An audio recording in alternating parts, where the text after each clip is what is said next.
When Queen Elizabeth II passed away in September 2022, the world witnessed the end of the longest reign in British history.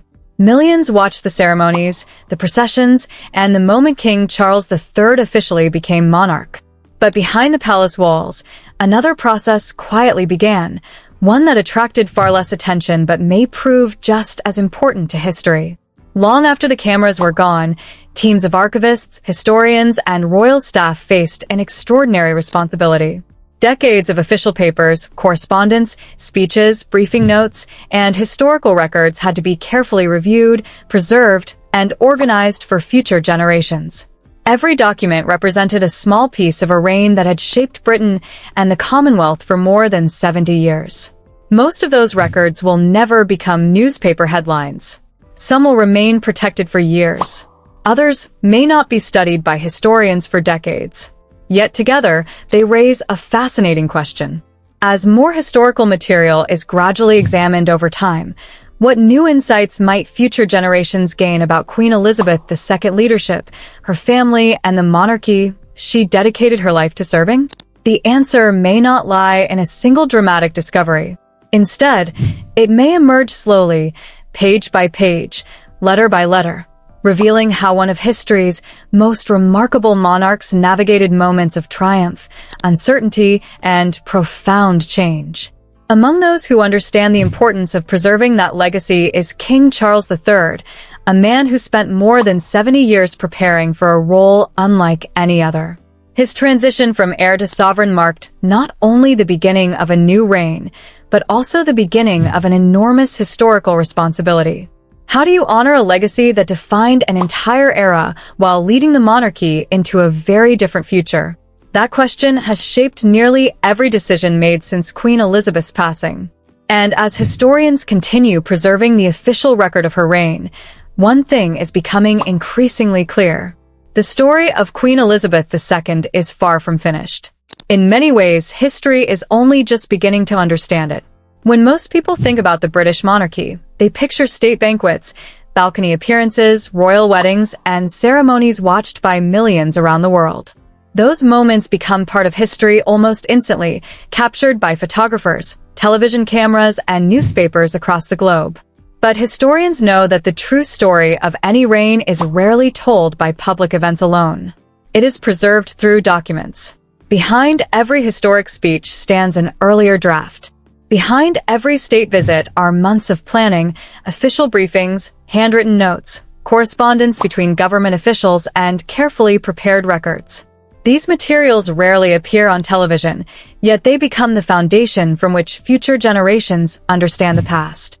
That is why the period following Queen Elizabeth II's passing represented more than the conclusion of an extraordinary reign. It marked the beginning of one of the most significant archival efforts in modern royal history. Thousands of official documents connected to 7 decades of constitutional duty, Commonwealth affairs, state ceremonies, and royal engagements would continue to be catalogued, preserved, and studied according to established archival procedures. Every record forms part of a much larger historical picture, helping researchers understand not only what happened, but how the institution evolved over time. Unlike popular fiction, history is seldom revealed through one dramatic discovery. It is assembled carefully, one document at a time.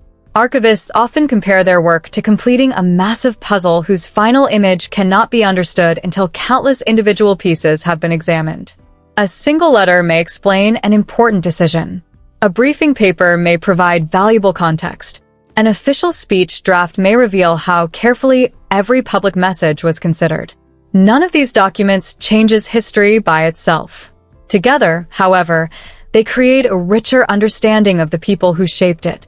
For Queen Elizabeth II, whose reign extended across 15 British prime ministers, numerous international crises, technological revolutions, and enormous social change, that historical record is unlike any assembled before. Every preserved document contributes another layer to understanding how continuity was maintained during decades of transformation. Yet preserving those records is only one part of the story. Understanding them requires appreciating the woman whose sense of duty defined an entire generation. Few public figures lived under greater scrutiny than Queen Elizabeth II. Yet throughout her reign, she remained remarkably consistent in one principle. The crown was never about personal opinion. It was about constitutional responsibility. That philosophy influenced nearly every public appearance she made and every official duty she performed. It also shaped the institution that King Charles III inherited. As historians continue examining the official record of Queen Elizabeth's reign, another question naturally follows. How does a new monarch preserve the legacy of someone whose leadership became synonymous with stability itself? For King Charles III, that challenge began the very moment his mother's reign came to an end. And it would require balancing respect for history with the realities of leading the monarchy into a new era. That balancing act has become one of the defining stories of the modern royal family. On the morning of September 8, 2022, the United Kingdom entered a moment that many generations had never experienced. For more than 70 years, Queen Elizabeth II had been a constant presence. Governments changed. Prime ministers came and went. The world transformed through technological revolutions, economic challenges, and global crises. Yet one figure remained remarkably steady. Her reign became a symbol of continuity. When the announcement of her passing was made, constitutional procedures moved with extraordinary precision. There was no uncertainty about succession. Within moments, the heir to the throne became King Charles III, ensuring that the institution continued without interruption. It was a seamless constitutional transition. But emotionally, it marked the end of an era. For King Charles, the moment represented far more than accepting a crown. He had lost his mother. At the same time, he inherited responsibilities unlike those carried by any previous Prince of Wales. Historians often describe this transition as one of the most carefully planned in modern constitutional history. Plans had existed for years to ensure stability during such a significant national moment. Every ceremony, proclamation, and official announcement reflected centuries of constitutional tradition designed to reassure the public that the monarchy would continue.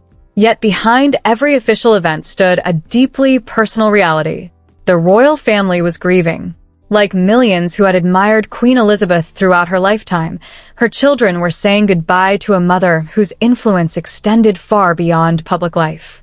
For King Charles, grief and duty arrived together. That balance would quickly become one of the defining themes of his reign. Unlike many institutions, the monarchy cannot simply pause during moments of personal loss.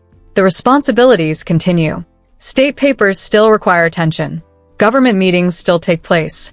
Official audiences continue. Constitutional duties remain constant. Queen Elizabeth understood that principle throughout her reign. Again and again, she demonstrated that public responsibility sometimes required setting aside private emotion. It was a lesson observed closely by every member of her family, particularly King Charles and Princess Anne. Throughout the years, and often described her mother's commitment not through dramatic statements, but through consistent action. Duty was never presented as an occasional obligation. It was a daily habit. That philosophy became one of Queen Elizabeth's greatest legacies. Not simply what she accomplished, but how she accomplished it.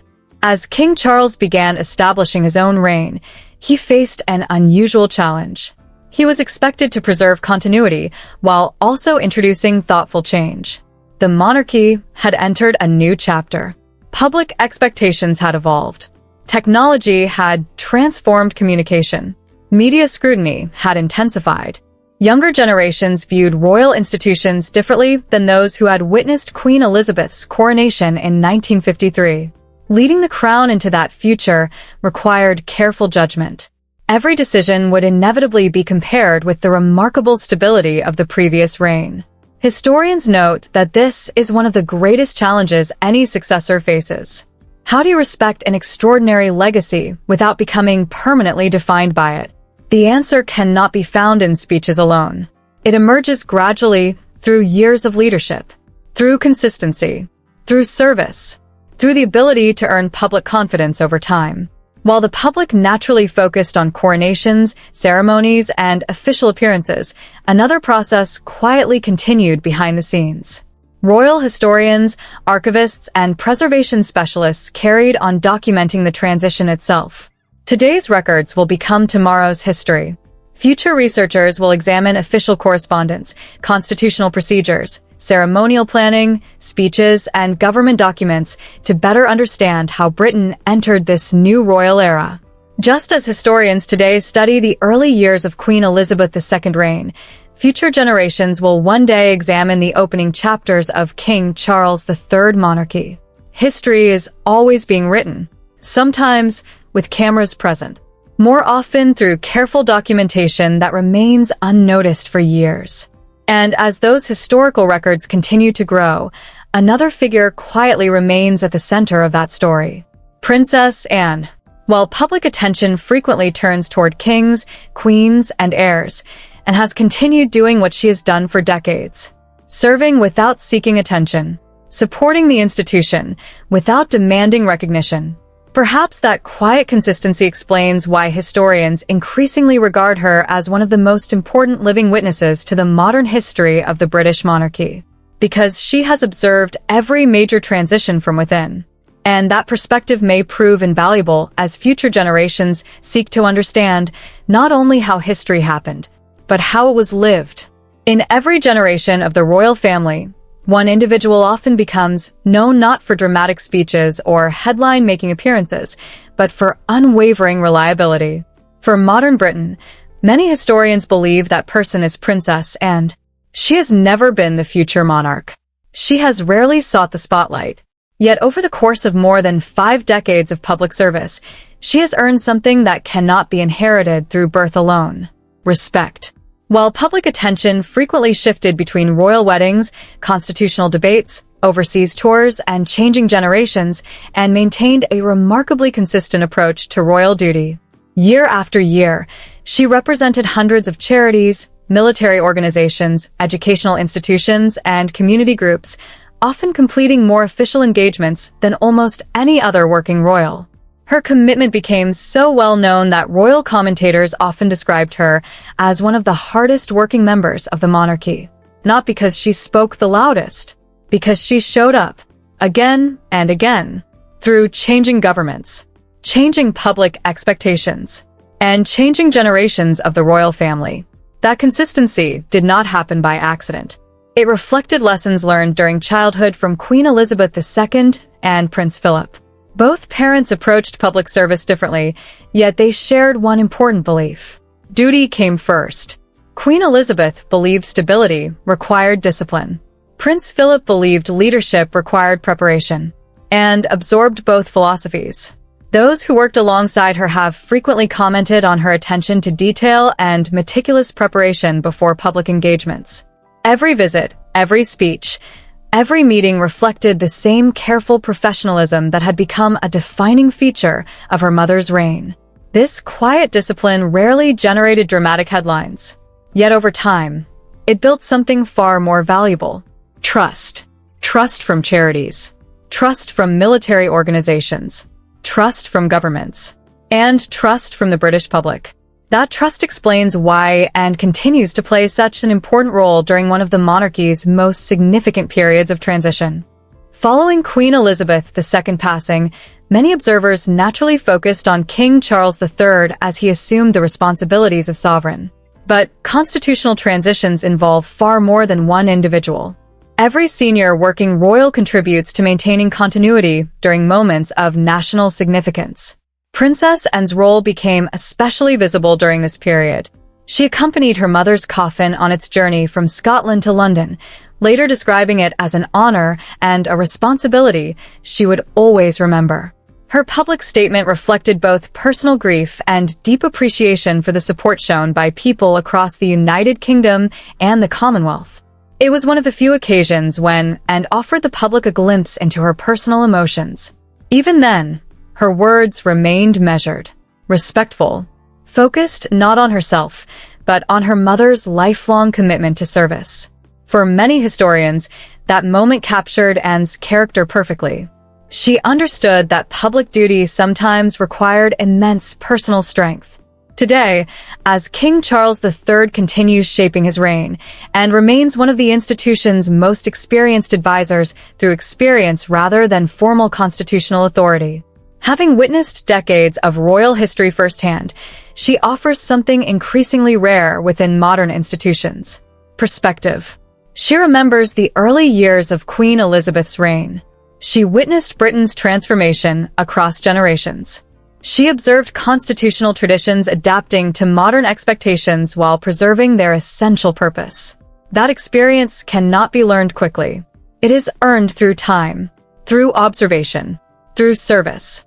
Perhaps that is why historians continue studying Anne's remarkable career.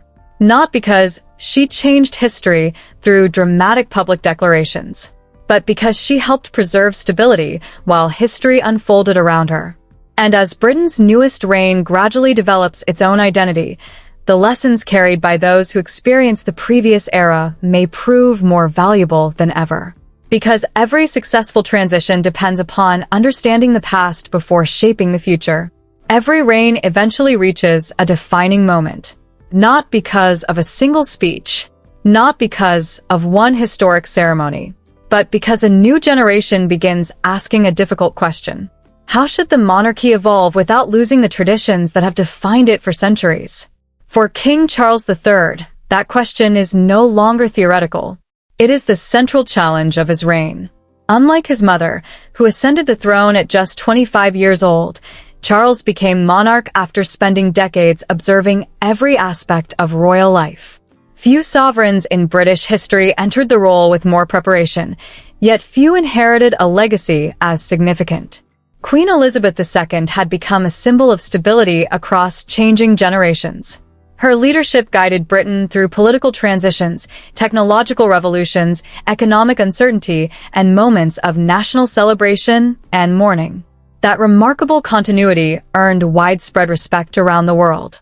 Naturally, comparisons were inevitable. Every public appearance by King Charles, every constitutional duty, every international visit, every speech would be viewed alongside the extraordinary example set by his mother. Historians often describe this as one of the greatest burdens carried by any successor. Not replacing a monarch, following an era. Yet continuity does not mean standing still. Every institution must adapt to remain relevant. Throughout his years as Prince of Wales, Charles frequently spoke about subjects including environmental conservation, sustainable architecture, interfaith dialogue, and preserving Britain's cultural heritage. Many of those interests, once viewed as unconventional, gradually became part of broader public conversation. As king, however, his role changed fundamentally. The British monarch remains politically neutral. Personal advocacy gives way to constitutional responsibility. That transition required careful balance. Charles could no longer speak with the freedom he once enjoyed as heir. Instead, every public statement now carries the weight of the crown itself. It is a responsibility Queen Elizabeth understood throughout her 70-year reign. One that Charles must now carry in his own way. Behind the scenes, the institution continues evolving through careful planning rather than dramatic change. Royal households review long-term priorities. Historic collections are preserved. Public engagements are organized months in advance. Constitutional advisors prepare official documents. Archivists continue safeguarding records that one day will help historians explain this period of royal history. Most of this work happens quietly, without headlines, without public attention. Yet it forms the foundation upon which future generations will understand today's monarchy. History is not only created during grand ceremonies. It is built through thousands of careful decisions made away from television cameras. Princess Anne understands that better than almost anyone. For decades, she has witnessed how continuity depends upon countless individuals performing their responsibilities with professionalism and discretion. The public often celebrates milestone events. Those inside the institution understand that lasting stability is created through consistent daily service. Perhaps that explains why Anne has remained one of the monarchy's most respected figures. She represents continuity without seeking recognition, a reminder that institutions endure not because of moments of spectacle, but because dedicated people quietly fulfill their responsibilities every single day. As historians continue documenting the early years of King Charles III's reign, they will undoubtedly compare it with the remarkable era that came before. Some similarities will be obvious. Others will emerge only with time. Every generation faces different challenges. Every monarch leads within different circumstances.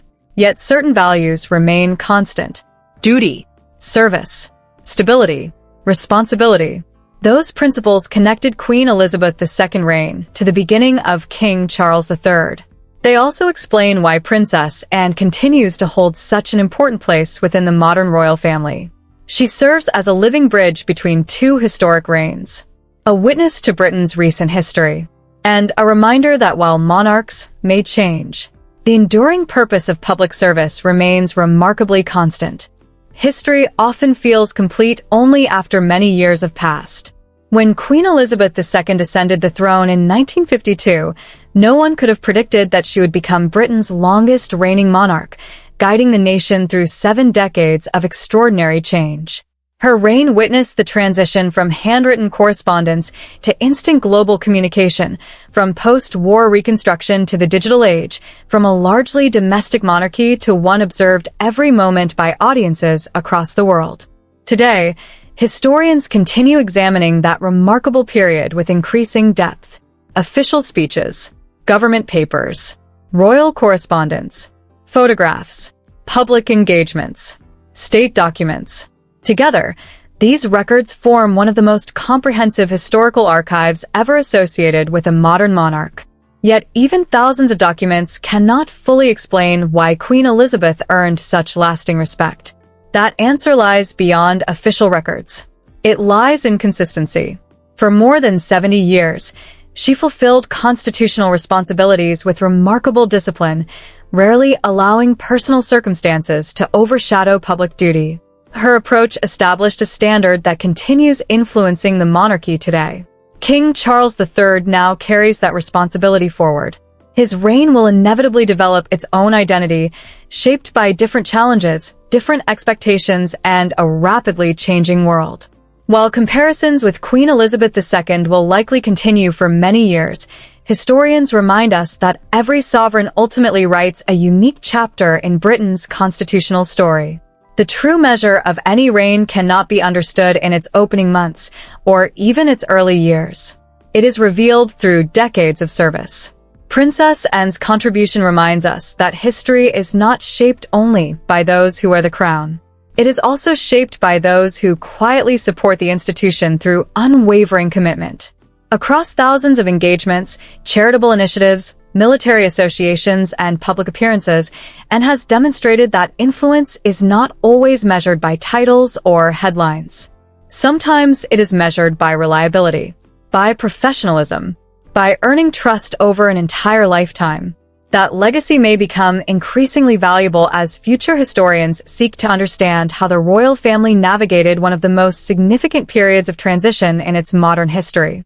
As new archival material gradually becomes available in the years ahead, researchers will continue discovering fresh perspectives on Queen Elizabeth II's reign.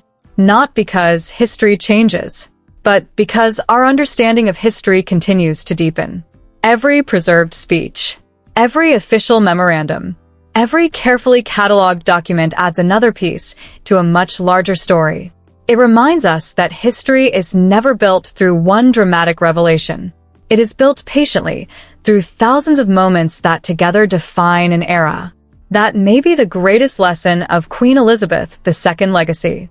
Leadership is rarely remembered because of a single extraordinary day. It is remembered because ordinary days were met with extraordinary consistency. And that lesson continues guiding the monarchy as it moves confidently into a new chapter under King Charles III.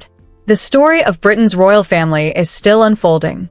Its future will be written through service, responsibility, and the choices made by each new generation. The archives will preserve those choices. Historians will study them. Future generations will interpret them. And just as Queen Elizabeth II's remarkable reign continues teaching valuable lessons today, one day the opening years of King Charles III's reign will become part of that same living history. Thank you for watching. If you enjoyed this documentary, let us know your thoughts in the comments.